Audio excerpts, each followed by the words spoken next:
을지로 주식 토크. 예, 안녕하세요. 저희 을지로 주식 토크 오늘 시작합니다. 오늘은 저희가 제약바이오 얘기를 좀 해볼까 해요. 그 전통적으로 시장이 좀 안 좋을 때는 그 제약바이오 주가 좋았는데 요즘 좀 분위기 어떤지 좀 살펴보고 그다음에 오늘은 특별히 바이오시밀러 관련된 얘기를 좀 들어볼까 합니다. 그래서 김승미 의원님 모셨습니다. 안녕하세요. 네, 반갑습니다. 김승민입니다. 네, 반갑습니다. 그리고 오늘 인생 첫 출연이에요. 그렇죠. 긴장을 좀 많이 하고 있어요, 네. 지금. 이상원 매니저 모셔서 인생 첫 유튜브 출연입니다. 안녕하세요. 네, 안녕하십니까, 이상원 매니저입니다. 목소리 좋아요. 좋아요. 어때요? 기분이 어때요? 지금 실수만 하지 말자는 마음으로 왔습니다. 저 보고 얘기해도 돼요. 편하게. 편하게, 네. 편하게. 네, 감사합니다. 사실 우리 저 제약바이오 팀에 또 네, 저희 헬스케어 팀에서 네. 의료기기 김충현 위원님 서포트 해주고 있죠, 이상원 연구원이. 네. 어때요? 좀 이렇게 분석하고 이런 거 보면서 이렇게 일도 도와주고 같이 레포트도 쓰고 하면서 산업이 좀 재밌어요? 원래는 아무래도 우리나라 산업이 제조업 위주의 산업이다 보니까 이제 헬스케어 산업에 대해서 관심이 좀 덜했다 이랬었는데 막상 이제 산업 내에서 분석을 하다 보니 또 다른 매력을 느끼고 있는 것 같습니다. 무슨 매력이요?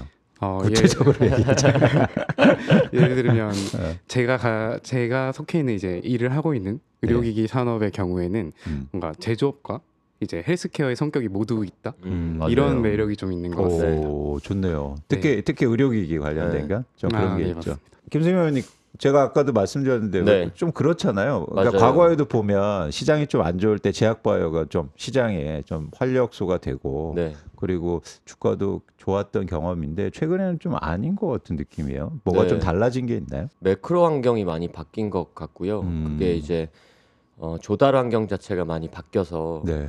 그러니까 바이오테크 우리가 제약 바이오라고 하면은 일반적으로 약을 판매하는 것보다는 우리나라에서는 바이오라고 하면 뭐 신약을 개발하고 있는 그러니까 지금 현재의 돈을 벌기보다는 예. 향후에 약을 만들어서 그걸 팔았을 때 포텐셜을 보고 있는 게 더 크잖아요. 그러니까 향후에 발생할 현금 흐름에 대해서 훨씬 더 기대가 크고 그 가치가 큰 업체들에 대해서 지금은 조달 환경이 많이 바뀌었으니까 금리 자체 환경이 많이 달라서 현재 가치로 할인을 한다든지 그거를 이제 가치로 산정할 때 밸류가 굉장히 많이 내려가 있다 이렇게 보시면 될 것 같아요. 그러니까 쉽게 말해서 금리 오르니까 네. 약간 할인율이 커졌고 네. 그러다 보니까 아무래도 신약 개발이라든가 이런 부분에다 가치가 떨어지고 있다. 네, 그래서 궁금한 게 그러면 최근 막 좀 바이오도 혁신 기업들이 많았잖아요. 네. 그죠? 신약 개발하고 그런 기업들이 좀 넘어지는 경우도 있어요? 우리나라에서는 아직까지는 나타나지 않고 있는데 미국에서는 이제 파산하는 기업들이 있기는 합니다. 그래서 뭐 어떻게 보면 그쪽이 훨씬 더 냉정하기도 하고 하기 때문에 네. 그런 거는 있는데요. 지금 이 마켓은 완전히 양극화가 되어 있어요. 그러니까 전임상 단계 이제 신약을 개발할 때 전임상부터 해서 임상 1상, 2상, 3상 다음에 이제 상업화를 시키잖아요. 네. 그러니까 상업화를 시킨 아이템을 가지고 돈을 벌고 있는 바이오 회사 아니면 완전히 우리가 많이 알고 있는 굉장히 큰 빅파마들. 네. 그러니까 그건 어떻게 보면 소비재의 성격도 되게 강하죠. 그런 네네. 회사들 예를 들면 화이자나 뭐 릴리나 이런 업체들. 음. 그리고 그 회사가 아니라고 하면 완전 초기 단계의 전임상 단계나 임상 네. 1상 단계에 있는 업체들도 상장이 되어 있잖아요. 네.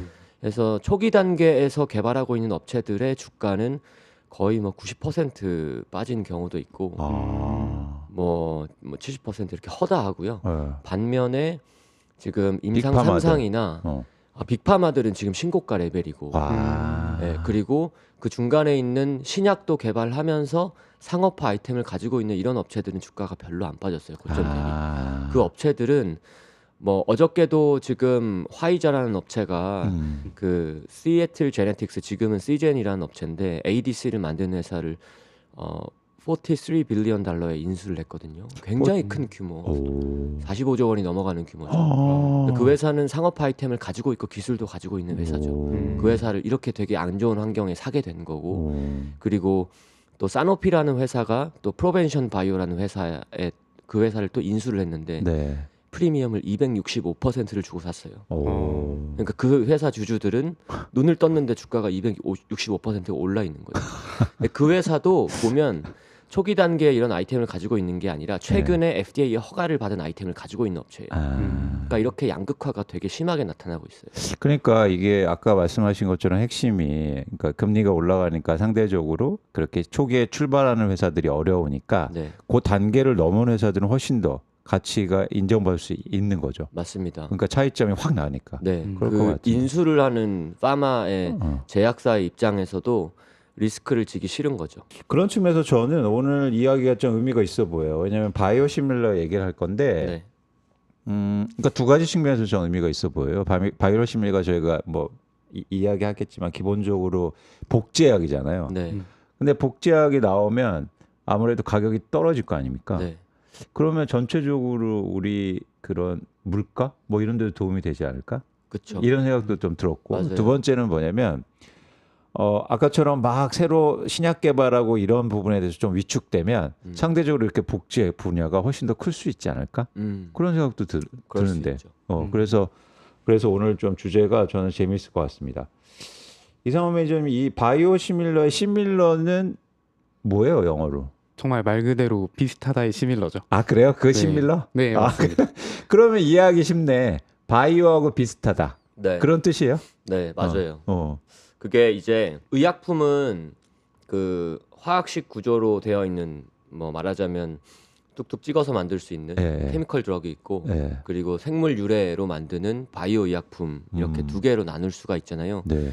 근데 기본적으로 의약품은 이 물질 특허 20년 동안 그 한 회사에게 독점권을 주는 거기 때문에 그래야 개발 유인도 생기잖아요. 그렇죠, 그렇죠. 그 기간 동안에 약값 높게 받아야지. 그렇죠. 그래서 또 개발 좋은 약품들이 많이 나오는 거고. 중요하죠. 네. 네. 그래서 이게 특허가 만료가 되면 이제 똑같이 만들 수 있게 특허가 풀리는 거죠. 아, 네. 그래서 케미컬 드럭이 특허가 만료가 되면 우리가 그걸 제네릭이라고 하고 바이오 의약품의 특허가 만료가 되면 그걸 복제해서 만든 거를 바이오 시밀러라고 하는데 네. 이 바이오 의약품은 케미컬 드럭처럼 완전히 똑같이 100% 똑같이 만들지 못해요. 그러니까 왜냐하면 말하자면 생물 유래에 살아 있는 거다 보니까 뭐 98%, 99%이 정도로 비슷한 수준인 거죠. 네, 네. 그러니까 완전히 똑같다고 해서 제네릭이라고 우리가 이야기를 못 하기 때문에 네. 바이오 시밀러라고 이야기를 합니다. 아, 비슷하다. 네. 아, 완전히 똑같진 않다. 근데 뭐 사실 같은 약품이라고 보셔도 돼요.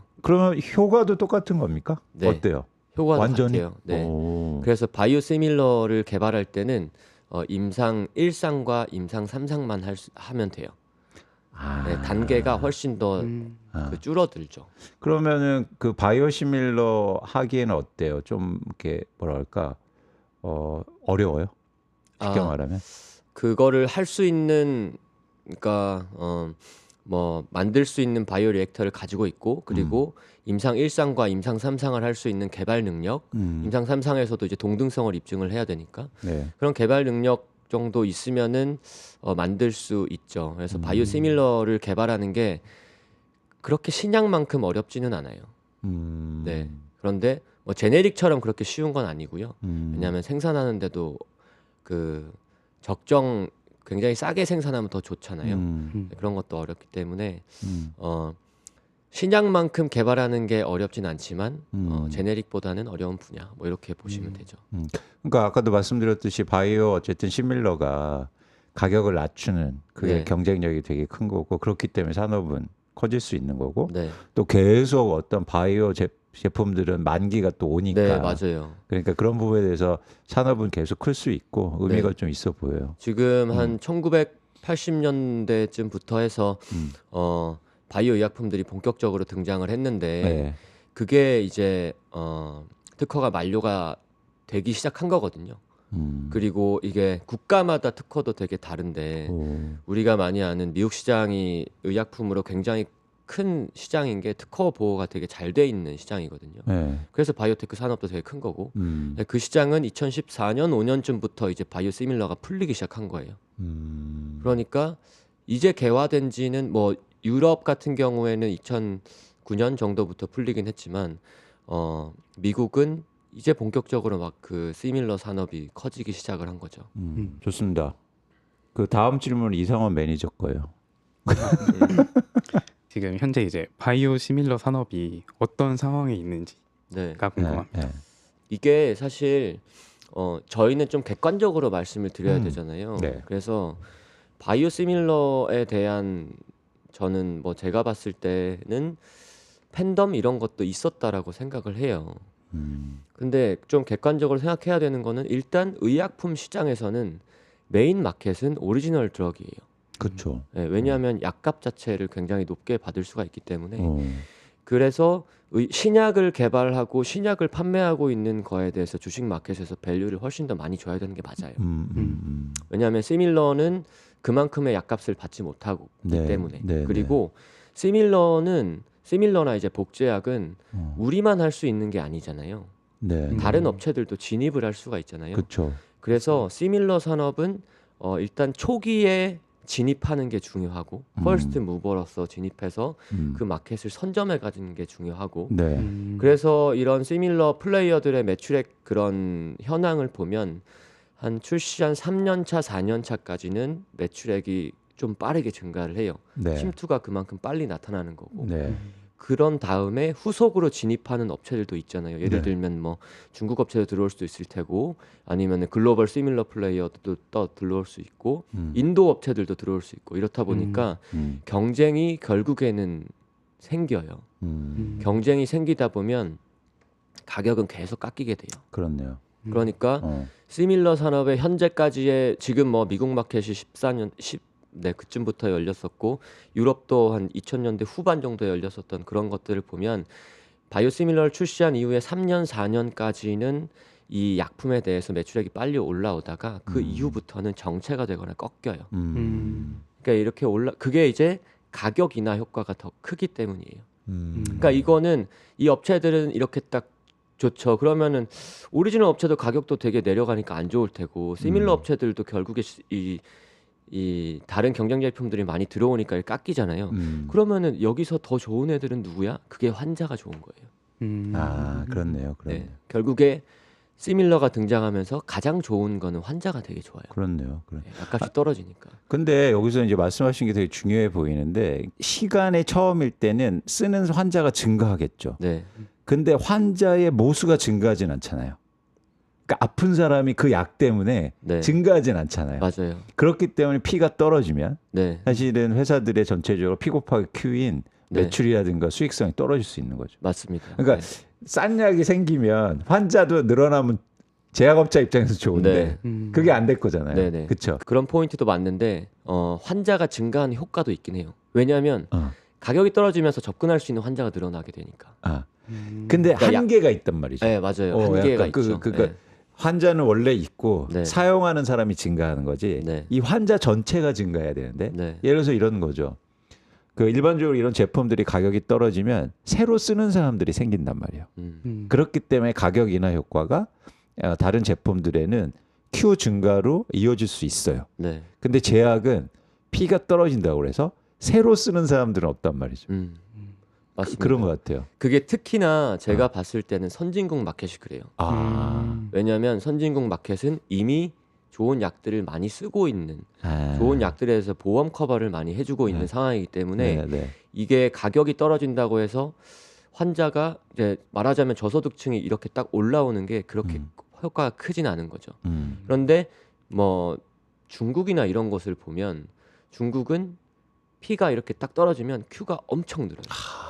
그런 게 있죠. 그렇네요. 그래서 중국에서도 시밀러 개발을 되게 활발하게 하고 있는 거고 중국 업체들이 이렇게 빨리 올라오고 있는 것도 그런 포인트에서 볼 수 있어요. 중국은 그러면 안 쓰는 사람들이 쓰는 그쵸. 사람들이 되게 그런 많아지는 거죠. 예. 근데 선진국 마켓은 우리가 생각해 보면 좋은 약들 많이 쓰고 있으니까. 그렇네요. 네.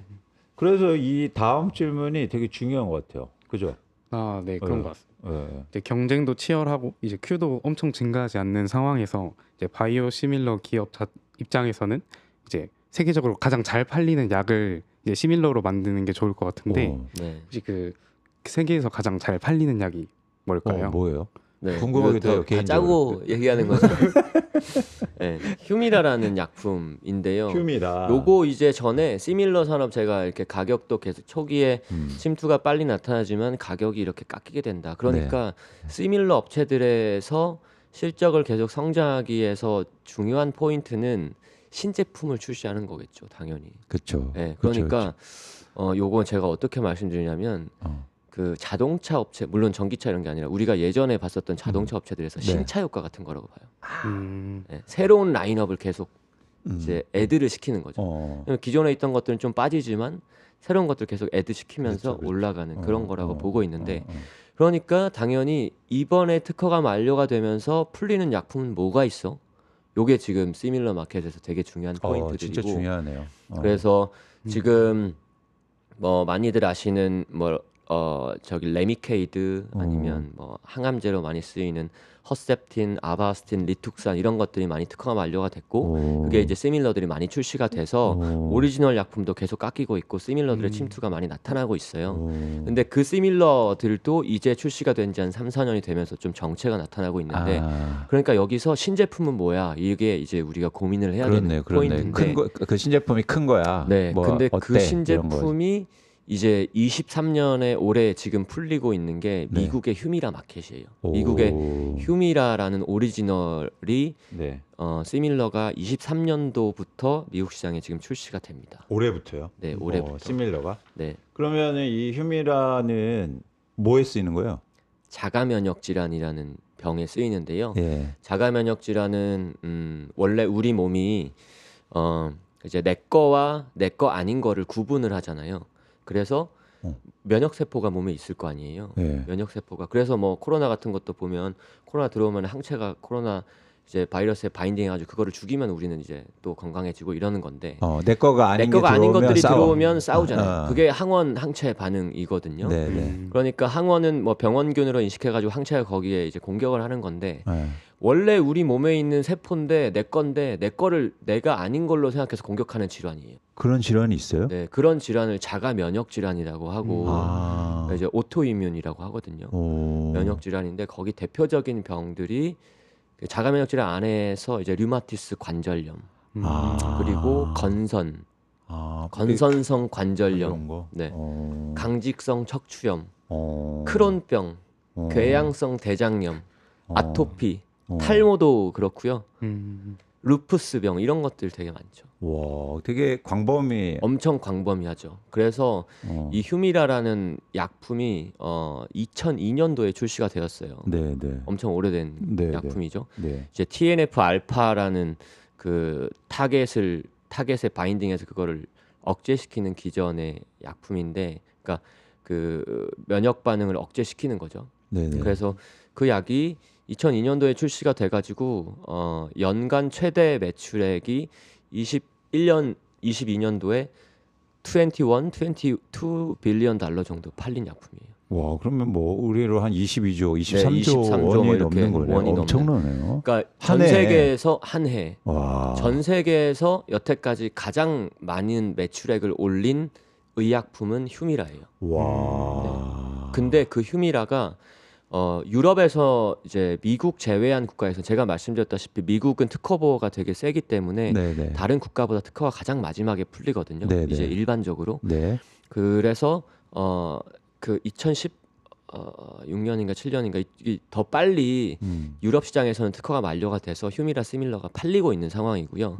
그런데 미국 마켓에서는 23년도부터 휴미라 시밀러를 출시를 할 수 있게끔 시밀러 업체들과 오리지널 업체인 에브비라는 회사, 휴미라를 원래 개발한 회사 에브비가 계약을 다 해놓은 상황이에요. 그래서 이게 계약이 이제 이때부터 휴미라 시밀러가 출시가 되니까 21년 1월 말에 최초의 미국 시밀러 휴밀러가 허가를 받은 게 암젠이라는 미국의 바이오 회사의 암제비타라는 게 그때 출시가 되었고요. 지금 7월 초 정도부터 해서 우리나라의 삼성 바이오로직스 그리고 셀트리온 이런 회사의 그 휴미라 시밀러들이 하반기 7월 1일 정도부터 출시를 예정을 하고 있죠. 그래서 지금 미국에서 휴미라 마켓이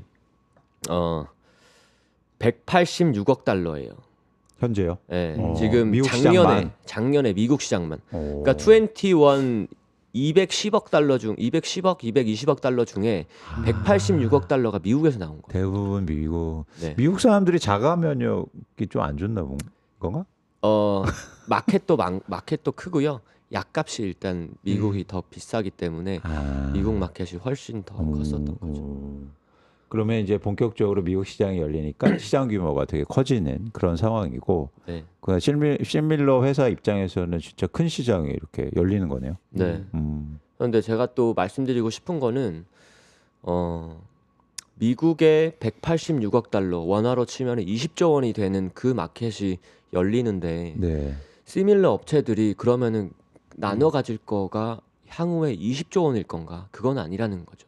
왜요? 가격이 깎이니까. 그래도 초기 3년간은 매출도 빠르게 증가하고. 그렇죠. 그게 빠르게 증가하고 우리가 침투할 수 있는 영역이 크지만 제가 이제 조금 되게 자극적으로 쓰는 그런 뉴스 기사나 이런 것들 좀 안 좋아하는데 20조 원을 시밀러 업체들이 다 나눠 먹을 것처럼 이제 알고 계신 분들도 있으니까 그거는 어떻게 보면은 잘못된 생각이잖아요. 그렇네요. 그러니까 그게 이제 그렇게 된다면 시밀러가 의미가 없는 거예요. 오리지널하고 시밀러가 똑같은 시장을 나눠 먹는다고 하면 그게 시밀러가 등장할 의미가 없잖아요. 그렇죠. 가격을 깎여서 환자가 혜택을 누리게끔 시밀러가 등장을 하는 거기 때문에 가격을 깎이고 우리가 전체 나눠 먹을 수 있는 휴미라 전체의 파이는 줄어들게 되는데 거기서 깎이는 혜택들을 환자가 가져간다라고 보시면 되죠. 환자나 정부가 가져간다. 아까 국내 기업 몇 개 말씀해 주셨는데 혹시 네. 국내 기업은 관련해서 어떤 상황인지 좀 더 자세하게 설명 부탁드립니다. 네, 휴미라 시밀러에서 대표적인 업체는 우리나라의 삼성 바이오 로직스의 완전 자회사로 포함되어 있는 삼성 바이오 에피스가 있고요. 네. 삼성 바이오 에피스는 바이오 시밀러 개발사이고요. 이 업체는 판매 파트너를 가지고 있어요. 그래서 이 업체는 이렇게 이제 이 개발해서 그리고 삼성 바이오 로직스 통해 생산을 해가지고 파트너가 오가논이라는 미국의 상장사가 있어요. 네. 오가논한테 넘겨서 오가논이 판매를 하는 구조고요. 그리고 셀트리온이라는 업체가 셀트리온을 개발을 해서 네. 셀트리온 헬스케어라는 이제 관계사에게 이제 넘기게 되고 셀트리온 헬스케어는 여태까지 기존에 이제 삼성 바이오 에피스처럼 판매 파트너를 가지고 있었는데 지금 직판 체제로 돌려가지고 판매를 하려고 합니다. 유럽 마켓들은 직판으로 많이 돌린 상황이고 미국의 휴미라 시밀러부터 해가지고 미국 마켓은 직판으로 지금 가려고 하고 있어요. 국내 기업들이 가지는 강점이 또 있을까요? 그것들도 되게 중요하고요. 일단 그 삼성 바이오 에피스 그리고 셀트리온 헬스케어가 출시를 예정하고 있는 날짜는 7월 1일 정도, 7월 초 정도이고요. 우선은 삼성 바이오 에피스는 허가를 받았고 그리고 셀트리온은 지금 허가를 기다리고 있습니다. 그 허가를 기다리는 과정에서 뭐 제조소 이슈에서 그 DP 공정에서 위반 사항이 나오면서 약간 조금 밀렸는데 5월 정도에 허가가 될 것 같고요.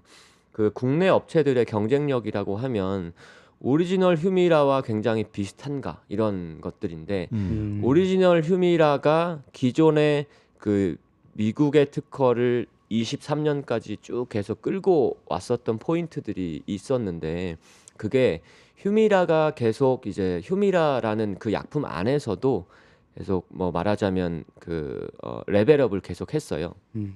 예를 들면 이 주사를 맞을 때 좀 덜 아프게 만든다든지 그게 이제 구연산염을 무첨가한다든지 아니면 원래 휴미라는 저농도로 원래 개발이 되었었는데 고농도로 또 에피가 출시를 하면서 미국 마켓에서는 지금 고농도가 거의 80%, 85% 오리지널 처방이 되고 있는데 이게 저농도와 고농도 제형 개발이 고농도가 아무래도 적은 용량을 투약하기 때문에 좀 더 효과적일 텐데 그리고 또 안전하고 효과도 좋을 테고 아프지도 않을 거고 그래서 고농도 제형으로 또 국내 업체들이 또 그걸 따라가지고 많이 개발을 했고요. 그리고 초기에는 그렇지 않을 테지만 향후에 바이오시밀러라는 곳에 바이오시밀러는 인터체인저빌리티라고 해서 만약에 이게 이제 이 약품으로서 의사한테 처방을 받아서 약국에 가가지고 아달리무맙이라는 이 물질 이름, 그러니까 휴미라는 브랜드고요. 네. 성분명은 아달리무맙이거든요. 그래서 아달리무맙을 처방을 해라라고 이렇게 가면 약국에서 그 약사가 아달리무맙을 휴미라와 뭐 말하자면 그 다른 시밀러와 본인이 교차해서 처방을 할 수가 있는 거예요. 그 제도가 이제 미국에 시행이 되고 있거든요. 이런 것들이 이제 24년도와 5년도로 갈수록 그게 침투가 더 커질 텐데 그러니까 인터체인저빌리티 이제 교차 처방으로서도 임상을 해야 되기 때문에 네네. 그 임상 시험을 하고 있는지도 보면 삼성과 셀트리온도 그걸 하고 있어요. 그래서 그게 이제 또 허가가 된다라고 하면 다른 업체들은 안 하고 있는 업체들도 있거든요. 미국에 지금 하반기에 휴미라 시밀러를 출시 계획하고 있는 업체가 8개 정도가 돼요. 굉장히 많기 때문에 그렇네요. 그 업체들 중에서도 경쟁력을 가지고 침투를 할 수가 있다. 이렇게 좀 보고 있습니다. 한국의 그래서- 회사들이. 네, 그게 이제 얼마나 이제 팔릴 수 있을 것인가. 네. 일단은 23년도에는 보면 오리지널 업체 에브비라는 앱비의 그 방어 전략이 굉장히 견고하다라고 생각하고 있어요. 네. 일단은 이 미국 마켓은 굉장히 중요한 게 PBM이라는 게 중요하거든요. PBM은 뭐냐면 Pharmacy Benefit Manager라고 해서 이제 환자와 그러니까 약품을 받는 사람과 그 보험을 해주는 보험사의 중간에 있는 거예요. 그러니까 그래서 우리가 미들맨이라고도 얘기하거든요. 근데 얘네가 어떤 일을 하냐면 미국은 사보험이 70% 이상 그리고 그쵸. 공보험이 30%잖아요. 그러니까 이 사보험에서 이 약품을 보험을 해줄지 말지 결정을 하는 처방집 목록이 있어요. 포뮬러리가 있어요. 그 포뮬러리를 관리를 해주는 기구가 PBM이에요. 엄청 중요하네요. 굉장히 중요해요. 거기 들어가냐 마냐에 따라서 매출이 확 달라지겠는데요. 그래서 이 환자와 이제 의약품을 개발한 뭐 의약품 개발 판매사죠. 네. 뭐 이 판매사와 보험사가 계약을 하는 게 PBM을 통해서 하는 거예요. 우리나라로 생각하면 건강보험심사평가원이에요. 우리나라는 근데 100% 공보험이잖아요. 그러니까 이거를 보험해줄지 말지 결정하는 게 이 심평원과 의약품 개발사가 이렇게 1대1의 구조니까 해줄지 말지 너네 약값 안 내리면 우리 안 해줘 이렇게 되니까 약값을 또 많이 내리게 되는 거고 이렇게 되는 건데 미국은 이게 PBM 업체들이나 보험사들 굉장히 많다 보니까 개별 건으로 협상을 하거든요. 그러니까 PBM한테 리베이트를 되게 많이 주는 거고 할인을 되게 많이 해주면서 우리 거 넣어줘 이렇게 되는 거죠. 그러니까 이 PBM 업체들과 어떻게 니고시에이션을 하는지가 굉장히 중요해요. 네. 우리 포뮬러리에 넣어주게끔 우리가 어떤 혜택을 얘네한테 제공을 할까 이런 게 되게 중요하죠. 그러니까 생각해보면 오리지널 업체, 기존에 미국에서 플레이를 하고 있었던 업체들이 잘할 수밖에 없어요. 관계가. 예를 들면 그렇죠. 관계가 이렇게 형성이 되어 있고 네트워크가 있으니까 생각해보면 에브비라는 회사의 입장에서 보면 휴미라가 여태까지 20년 동안 팔았었던 약품이고 에브비는 후속으로 휴미라의 특허 만료를 대비해서 신제품을 지금 2개를 출시를 했어요. 린보크라는 약품과 스카이리지라는 약품인데 요거 지금 3개를 면역 주요 프랜차이즈로 가져가는데 이 2개도 PBM하고 협상을 할 거 아니에요. 근데 이 2개의 약품이 효과가 굉장히 좋은 약품이거든요. 그러니까 이 휴미라도 포뮬러리에 넣을 때 그러면 우리 이거 같이 묶어가지고 할인 어느 정도 해줄게 이렇게 할 수가 있는 거예요. 그러니까 좋은 약품들을 가지고 있으면 협상하는 과정에서 카드로 쓸 수가 있어요. 그러니까 오리지널 업체가 굉장히 잘하고 있는 거죠. 그렇네. 암젠도 이번에 첫 번째 1월 달에 출시한 암젠도 원래 오리지널 회사거든요. 암젠 시밀러를 성장축으로 이야기하지만 암젠이라는 회사의 메인은 오리지널이에요. 네. 암젠도 보면 오리지널 엔브렐이라는 약품과 오테즐라라는 면역 프랜차이즈를 가지고 있어요. 여기에다가 암젠의 암제비타를 넣어가지고 번들링으로 이제 들어가는 거거든요. 그러니까 이게 굉장히 중요하다.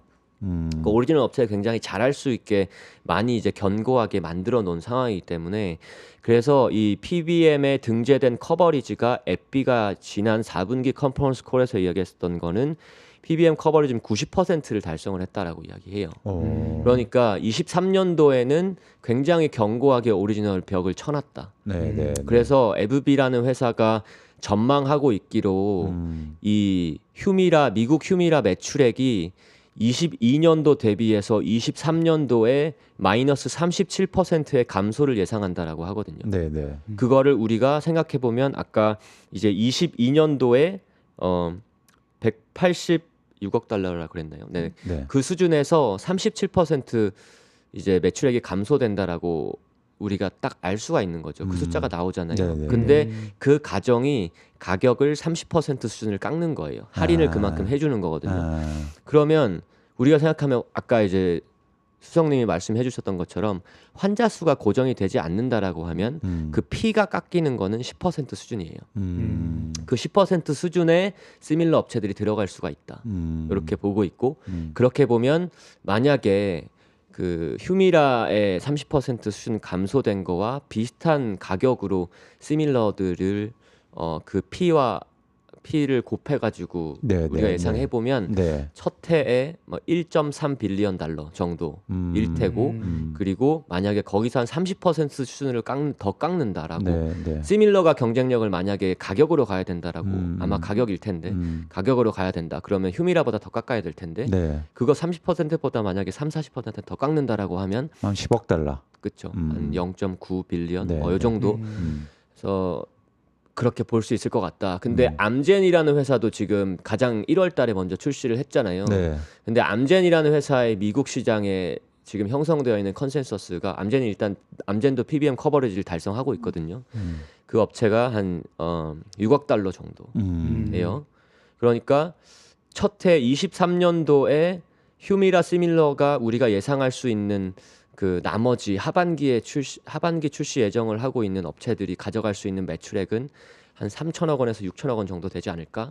원화로 치면 그 정도 되지 않을까 생각하고 있어요. 그러면 그 포션이 이제 국내 업체들도 먹을 수 저희가 있다. 시도하는 거죠. 그래서 그 정도 되는 규모를 한 8개 되는 업체들이 나눠 가질 텐데 국내 업체 아까 제가 말씀드렸었던 삼성바이오 에피스 그러니까 삼성바이오 로직스의 파트너인 오가논이라는 회사도 이 휴미라 시밀러에 대해서 23년도에 얼만큼 매출액을 올릴지 생각을 하고 있어요. 이 업체가 가이던스를 2023년 가이던스의 1.5%를 넘지 않을 것 같다. 전체 매출액의 1.5% 넘지 않을 것 같다라고 이야기했는데 그렇게 보면 23년의 매출액은 한 1,000억 원 정도가 될 것 같아요. 원화로 치면 휴미라가 1,000억 원 정도가 될 텐데 이제 삼성바이오 에피스와 이 회사가 이제 그 수익과 비용을 공동 인식하는 구조인데 그래서 그 회사의 매출액의 한 60% 수준이 삼성바이오 에피스에게 매출액으로 인식이 되지 않을까라고 생각하고 있습니다. 그러면 원화로 한 600억 원 정도 이렇게 생각을 하고 있고요. 그래서 뭐 사실 우리가 기대하고 있는 것보다 그렇게 크지는 않은 상황이긴 하다. 그게 이제 일단 23년도는 그렇다. 그리고 셀트리온 같은 경우에는 우리가 예상을 하기는 어렵긴 해요. 왜냐하면 셀트리온은 지금 직판으로 가져가잖아요. 그러니까 이게 23년도에 셀트리온이 얼만큼 뭐 팔겠다 이렇게 이야기를 지금 하지는 않고 있는 상황이긴 하지만 결국에 제가 말씀드렸다시피 미국 마켓은 오리지널 약품 중심이고 프랜차이즈를 많아야지 PBM과 니고시에이션을 잘 할 수 있다라고 저는 생각하고 있어서 지금 직판으로 했을 때 셀트리온이 잘 하기 위해서는 PBM과 니고시에이션 하는 게 되게 중요한데 그래서 셀트리온은 지금 그런 글로벌 제약사들의 그런 경험이 굉장히 풍부한 인력들을 영입해가지고 지금 직판 체제를 가져가려고 하죠. 그래서 지금 예상하기는 어렵지만 그게 어떻게 진행되는지에 따라서 좀 볼 수 있을 것 같다 이렇게 판단을 하고 있습니다. 그러니까 이게 셀트리온도 그렇고 삼성 바이오 로직스도 그렇고 사실은 이 시밀러가 주식시장에도 들어오고 한국에서 막 또 얘기가 될 때는 처음에는 굉장히 관심이 컸잖아요. 아 이거 뭐 제2의 반도체다. 그리고 막 투자도 많이 하고 갑자기 또 매출도 되게 증가하니까 그런데 지금은 일단 투자자들은 많이 또 알게 됐고 그리고 이제 회사들이 많이 성장한 상황에서 여기서 회사들이 또 다른 변화가 이루어지기에는 뭔가 좀 뭐 새로운 게 좀 있어야 될 것 같아요. 그런 맞습니다. 측면에서 이런 어떤 휴미라라든가 이런 시장이 커지는 게 좀 의미가 있을까요? 그러니까 투자 관점에서. 그래서 이 시밀러라는 시장 자체가 말씀드렸던 것처럼 이렇게 계속 신제품을 출시하는 게 중요하기 때문에 네. 이 시밀러를 하고 있는 업체들은 계속 그거를 할 거예요. 근데 휴미라로 끝나는 게 아니에요. 23년 거의 말 정도에 또 거의 원화로 한 9조 원 가까이 팔리는 스텔라라라는 또 자가면역 질환 치료제가 또 만료가 되고요. 네. 그리고 24년, 25년으로 갈수록 향후에 뭐 그 아일리아 그리고 뭐 당뇨병에 쓰이는 약품들, 트릴리시티 그리고 뿐만 아니라 항체 쪽에서 28년 이렇게 되면 지금 엄청 유명한 키트로다 이런 것도 특허가 만료가 되기 때문에 시밀러 비즈니스는 계속 신제품이 나올 수 있는 그런 건데 말씀드렸다시피 이게 이제 계속 그 말하자면 경쟁이 들어오다 보니까 초기에 선점 효과가 지나면은 이제 꺾이는 것들 때문에 결국에 주식시장 마켓에서 밸류에이션을 많이 줄 수 있나 이런 고민들이 있는 거거든요. 그래서 글로벌 플레이어들을 보면 뭐 암젠 같은 경우에는 바이오시밀러를 계속 끌고 가고 있지만 21년도, 22년도에 보면 바이오젠이라는 업체는 원래 그 신약을 하고 있고 그리고 바이오시밀러를 말하자면 삼성 바이오 에피스 50% 지분을 가지고 하고 있었는데 그거를 매각을 했어요. 네. 삼성 바이오로직스한테 이제 나머지 지분을 다 팔았었고 그리고 지금 노바티스라는 회사도 바이오시밀러 하고 있는 산도즈라는 업체가 그 부문이 있는데 네. 그 부문을 스핀오프 해가지고 지금 IPO를 시키고요. 네. 그리고 화이자에서 분리되고 마일란하고 합병을 했었던 비아트리스라는 업체의 바이오시밀러 부문도 지금 분사를 해가지고 인도 업체한테 팔았고요. 그게 이제 이렇게 팔게 되면서 나오는 밸류에이션이 우리가 있잖아요. 매각 밸류에이션이 있으니까 그러니까. 그 밸류에이션을 보면서 우리가 바이오시밀러에 대해서 네. 밸류에이션 생각해 볼 수 있거든요. 네, 네, 네. 그 매각 밸류가 EBITA 기준으로 해서 10배, 15배 요 내외 수준이거든요. 네. 18배 요 정도 수준이니까 네. 여기서 우리가 시밀러 비즈니스에게 뭔가 더 밸류에이션을 주기 위해서는 뭐가 필요한가 이런 고민들을 되게 많이 해볼 텐데 그거는 코스트 경쟁력이 될 수도 있고 아니면 신제품으로서 시장 침투 효과가 될 수 있고 네. 아니면 새로운 비즈니스를 애드하는 게 될 수가 있을 것 같아요. 그래서 셀트리온의 포인트, 셀트리온이 굉장히 이제 코스트 리더십이 높은 회사죠. 셀트리온은 본인 공장도 가지고 있는 회사이기 때문에 네. 그리고 그 생산 효율이나 수율 같은 것도 굉장히 많이 끌어올릴 수 있어서 다른 업체들과 가격 경쟁을 하더라도 마진을 남길 수 있는 그런 이제 코스트 경쟁력이 있고 그러고 또 그런 포인트로서 잡아가는 게 또 직판으로 돌리는 것도 있는 거고요. 그리고 삼성 바이오로직스 같은 경우에는 에피스는 지금 시밀러 비즈니스를 계속 하고 있지만 로직스 전체 측면에서 보면은 CDMO라고 해서 위탁 생산과 위탁 개발하는 새로운 비즈니스를 또 확장을 해가지고 그 네. 비즈니스 되게 잘하고 있는 거고. 네. 셀트리온이 이번에 또 주식 마켓에서 굉장히 또 핫했었던 게 저희 이제 서정진 회장님께서 경영일선에 컴백. 복귀를 하셨잖아요. 그래서 네. 복귀하신 거는 새로운 비즈니스를 하고 싶어서이신 것 같아요. 뭔가 좀 새로운 이슈가 나올 수 있겠네요. 네, 그래서 지금 또 신약 원래 셀트리온이 항체 기반의 시밀러 업체였기 때문에 네. 신약 항체 관련돼 가지고 뭐 투자라든지 아니면 신규 뭐 파트너십 이런 것들에 대한 기대감이 생기고 있고 아마 지금 그런 것들을 많이 검토하시기 위해서 경영 일선에 복귀하셨다. 그래서 셀트리온도 지금 신약에 대해서 고민을 많이 하고 있고 궁극적으로 그렇게 갈 거다. 그렇게 되면 지금 밸류에이션보다 좀 높게 받을 가능성이 있다. 이렇게 보고 있습니다. 좋습니다. 오늘 이제 바이오 시밀러 비슷하다는 뜻이고요. 바이오하고 비슷한 그 바이오 시밀러 얘기를 좀 들어봤습니다. 그리고 삼성 바이오로직스와 셀트리온 관련된 말씀까지 저희 들어봤습니다. 사실 전 그런 생각이 드는데요. 왜냐하면 인류에 굉장히 좋은 일을 하는 맞습니다. 거죠. 네. 그러니까 돈을 버는 회사도 가치를 저희가 줘야 되는 건 맞지만 이래서 수익성이 높거나 네. 그러니까 피부 모형 막 이런 마진이 막 60, 70% 나오는 회사들 있잖아요. 네, 물론 그런 회사 인정해야죠. 근데 저는 이렇게 인류에 또 도움이 되는 회사들도 가치를 줘야 된다고 저는 생각해요. 네. 그래서 그런 것들이 또 가치를 인정받고 네. 또 그럴 날이 또 오지 않을까 그런 기대가 좀 되네요. 네. 좋습니다. 오늘 어떠셨어요? 인생 첫 유튜브 출연. 많이 떨렸는데 네. 의미 있는 시간이 된 것 같습니다. 좋습니다. 감사합니다. 네. 자주 나와주세요. 예, 오늘 저희 을지로 주식 토크 이제 마치려고 합니다. 저희 항상 그 얘기를 이제 애널리스트 분들 모셔서 얘기를 하는데 오늘 좀 뜻깊었어요. 그래서 시간도 좀 늘어졌는데 여러분들 이제 보시면서 또 바이오와 제약에 대해서 한번 관심을 가져오시면 좋으실 것 같습니다. 오늘 이상원 매니저도 사실 첫 시간이었는데요. 항상 저희 인생에 처음이 있잖아요. 네. 근데 기억이 계속 남을 것 같아요. 그죠? 그리고 이건 지워지지도 않습니다. 박제. 네, 여러분들 같이 해주셔서 감사하고요. 또 다음 시간에 뵙도록 하겠습니다. 을지로 주식 토크. 고맙습니다.